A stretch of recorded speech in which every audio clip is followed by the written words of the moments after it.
नमस्कार, आपल्या सर्वांचं आपल्या व्हिडिओमध्ये स्वागत आहे. व्हिडिओ आवडत असतील तर लाईक करा, नवीन असेल तर सबस्क्राईब करा आणि तुमच्या प्रतिक्रिया कॉमेंट बॉक्समध्ये कळवायला अजिबात विसरू नका.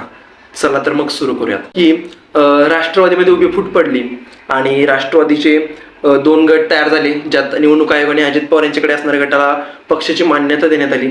आणि मग आता इथून पुढे पक्षाची खरी स्पर्धा सुरू झाली किंवा खरं त्यांचा काळ सुरू झालाय का असं म्हणायला हरकत नाही. आपण याच वरती एक डेडिकेटेड व्हिडिओ बनवतोय की खरंच कोणता गट किंवा कोण जास्त खासदार निवडून आणू शकतं, तुम्हाला काय वाटतं, आपण त्याच्यावरतीच एक विश्लेषण करतोय. चला तर मग सुरू करूया.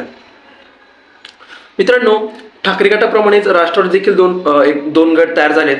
ह्या चारही गटांचं भवितव्य जे आहे ते लोकसभेवरती आणि अर्थातच सगळ्यात मोठी आणि महापरीक्षा असणार आहे त्यांची येणारी विधानसभा निवडणूक. त्यातल्या त्यात आपण शरद पवार गट आणि अजित पवार गट यांच्याविषयी चर्चा करतोय. ह्या दोन्ही गटांचं जर आपण पाहायला गेलं तर हे दोन्ही गट किंवा दोन्ही पक्ष जे आहेत ते नवीनच झालेले आहेत. आपण जर 2019 साली जेव्हा हे पक्ष यांची काय स्थिती होती हे जर बघायला गेलं तर राष्ट्रवादी ही 2019 मध्ये काँग्रेस सोबत युतीत होती. त्यांनी जवळपास 19 जागा लढवल्या होत्या लोकसभेच्या, त्यातील 4 जागा त्यांनी जिंकल्यात. जर आत्ता पाहायला गेलं तर या 4 जागापैकी एक जागा जे अजित पवार गट यांच्याकडे आहे. रायगडचे खासदार जे सुनील तटकरे ते अजित पवार गटासोबत आहेत. तर उर्वरित 3 जागा ज्या आहेत त्यात बारामती, शिरूर आणि सातारा या 3 जागा शरद पवार गट यांच्याकडे आहेत. तर उर्वरित ज्या 15 जागा आहेत ज्या राष्ट्रवादीने लढवल्या होत्या त्या 15 जागा, या 15 जागांवरती राष्ट्रवादी हा दुसऱ्या नंबरचा पक्ष होता. म्हणजे निवडून आलेल्या उमेदवाराच्या तुलनेत राष्ट्रवादीचा उमेदवार 2 नंबरला मतं घेणारा व्यक्ती होता. तर आपल्याला कळलंच असेल की राष्ट्रवादी जे आहे आता ही फुटलेले आहे. 2 गट तयार झालेत, काही नेते इकडे आहेत, काही नेते तिकडे आहेत. जर आपण राष्ट्रवादीचा बालेकिल्ला असणाऱ्या बारामतीत सुरुवात केली तर आपण पाहायला गेलं तर बारामतीमध्ये जर आपण विधानसभा संख्येनुसार जर मत पाहायला गेलं किंवा विधानसभा संख्येनुसार जर पाहायला गेलं जास्त कोणाकडे कौल दिसतोय तर विधानसभेत जे आहे पूर्ण बारामती मतदारसंघामध्ये विधानसभेची रचना आहे, पूर्ण 6 विधानसभा मतदारसंघ आहेत. या मतदारसंघात महायुतीचे सगळ्यात जास्त आमदार आहेत. त्यामुळं या मतदारसंघामध्ये अजित पवार यांच्याकडे थोडंसं पाडं झुकतंय का असं वाटायला हरकत नाही. कारण आपण पाहिलं तर बारामतीमध्ये देखील अजित पवार यांनी तुल्यबळ उमेदवार तयार केलाय. आपण असं म्हटलं देखील जातं की याआधी सुप्रिया सुळे यांचा पराभव करणं शक्य नव्हतं कारण ते तुल्यबळ उमेदवार दिला जात नव्हता समोरच्या विरुद्ध पक्षाकडून. पण आता अजित पवार यांनी ही जी लढाई आहे ती अस्तित्वाची केलेली आहे. त्यांनी स्वतःच्या पत्नी सुनित्रा पवार यांना उमेदवारी जाहीर केल्यात जमा आहे. त्यामुळे आपण बघू शकतो की फूट झाल्यापासून अजित पवार यांनी बारामतीत मात्र तुल्यबळ उमेदवार तयार केलाय. त्याचबरोबर आपण जर शिरूरमध्ये पाहायला गेलं तर शिरूरमध्ये डॉक्टर अमोल कोल्हे जे आहेत ते राष्ट्रवादीमधून जे शरद पवार गट आहे त्यांच्याकडे ते खासदार आहेत. पण अमोल कोल्हे यांनाच एक फाईट देणारे जे उमेदवार होते ते आढळराव पाटील, त्यांनाच अजित पवार यांनी आपल्या पक्षात खेचून आणलंय. आढळराव पाटील हे शिवसेनेत होते पण तो जागा अजित पवार गटाला सुटण्याची शक्यता आहे. त्यामुळं अजित पवार यांनी त्यांना आपल्या पक्षात खेचून आणलंय आणि त्याच विरुद्ध अमोल कोल्हे यांच्या विरुद्ध एक तुल्यबळ उमेदवार तयार केलाय का हे म्हणायला हरकत नाही. त्यानंतरची जागा आहे मित्रांनो ती म्हणजे रायगडची. रायगडमध्ये अजित पवार गटाचे सुनील तटकरे आहेत. पण इथे मात्र शरद पवार यांचा गट जो आहे तो महाग पडताना आपल्याला दिसतोय.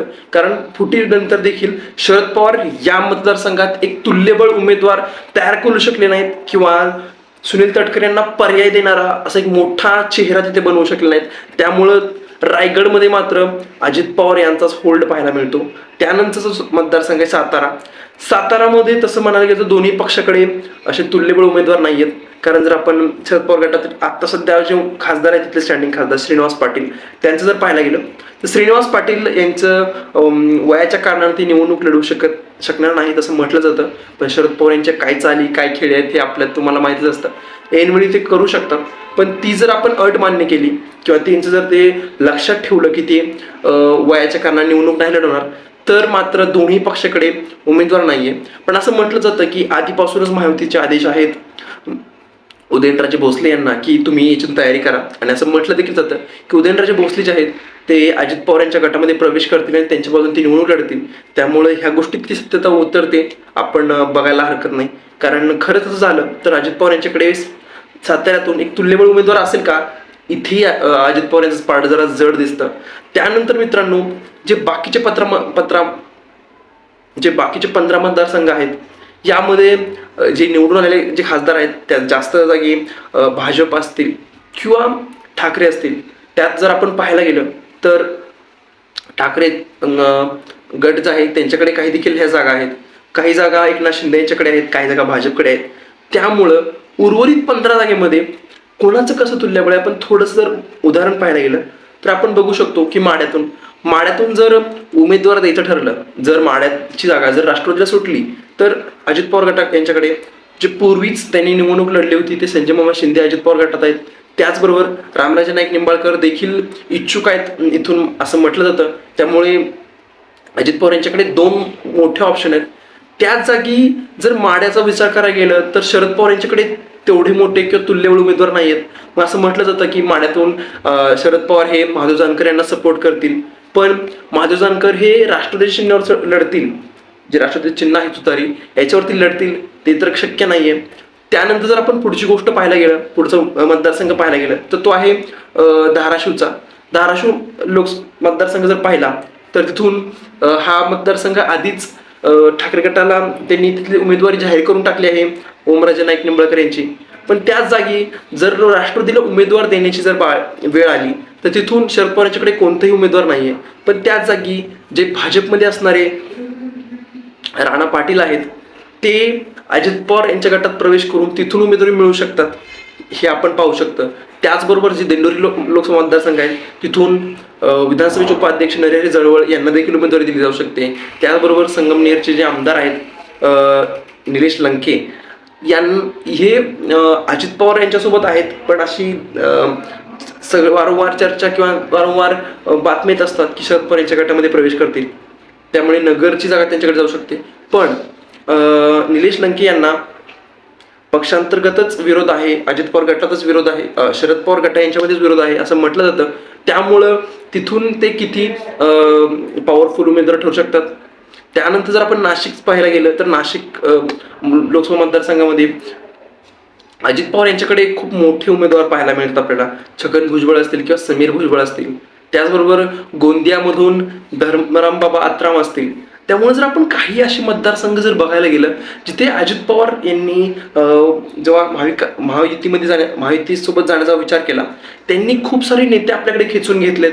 त्या नेत्यांना आपल्या सोबत घेऊन आता सध्या जर आपण या जागा अजित पवार यांना नाही मिळाल्यात, पण तरीही या जागेवर जेव्हा दुसऱ्या पक्षाचा उमेदवार असेल किंवा महायुतीत म्हणजेच भाजप किंवा शिंदे यांचा उमेदवार असेल तर त्या पक्षांना अजित पवार यांची मदत घ्यावीच लागेल आणि तिथेच अजित पवार यांचा डॉमिनन्स वाढू शकतो. त्याच जर बाजूला दुसरीकडे आपण बघितलं तर शरद पवार यांनी फक्त बारामती आणि शिरूर याच मतदारसंघाकडे जास्त लक्ष केंद्रित केलं असं म्हणायला हरकत नाही. कारण खूप असे बाकीचे मतदारसंघ आहेत जिथं शरद पवार यांची जी ताकद आहे ती कमी पडते. तिथली जे तुल्यबळ मोठी नेते आहेत ते मात्र अजित पवार यांच्यासोबत आहेत. अजून एक उदाहरण जर घ्यायचं गेलं तर कोल्हापूरचं. जर कोल्हापूरची जागा भाजपला सुटली किंवा शिंदे गटाला सुटेल, पण तिथल्या खासदार निवडण्यासाठी जे अजित पवार गटाचे हसन मुश्रीफ आहेत यांची मदत घ्यावीच लागेल. त्यामुळे आपण असं बघू शकतो की जे 15 मतदारसंघ आहेत जे राष्ट्रवादी हरली होती, या मतदारसंघात देखील अजित पवार यांच्याच जे त्यांच्याकडचे जे नेते आहेत त्यांचा होल्ड आपल्याला जास्त बघायला मिळतो. त्या तुलनेत शरद पवार यांनी काही मतदारसंघात तुल्यबळ उमेदवार किंवा तुल्यबळ जे पर्याय आहेत ते तयार केले नाहीत. त्यांनी जास्त लक्ष हे बारामती असेल किंवा शिरूर असेल किंवा त्यांच्याच अवतीभोवती असणाऱ्या लोकसभा मतदारसंघावरतीच त्यांनी जास्त फोकस केलेला दिसतो. त्यामुळं या लोकसभा ज्या निवडणुका आहेत ह्यात कोण जास्त खासदार निवडून येईल किंवा खरंच शरद पवार आपली चाणक्य नीती वापरून गेम पलटवू शकतील का, किंवा एक मॅजिकल मुवमेंट आपल्याला पाहायला मिळतील. तुम्हाला काय वाटतं? तुमच्या प्रतिक्रिया कळायला अजिबात विसरू नका. धन्यवाद.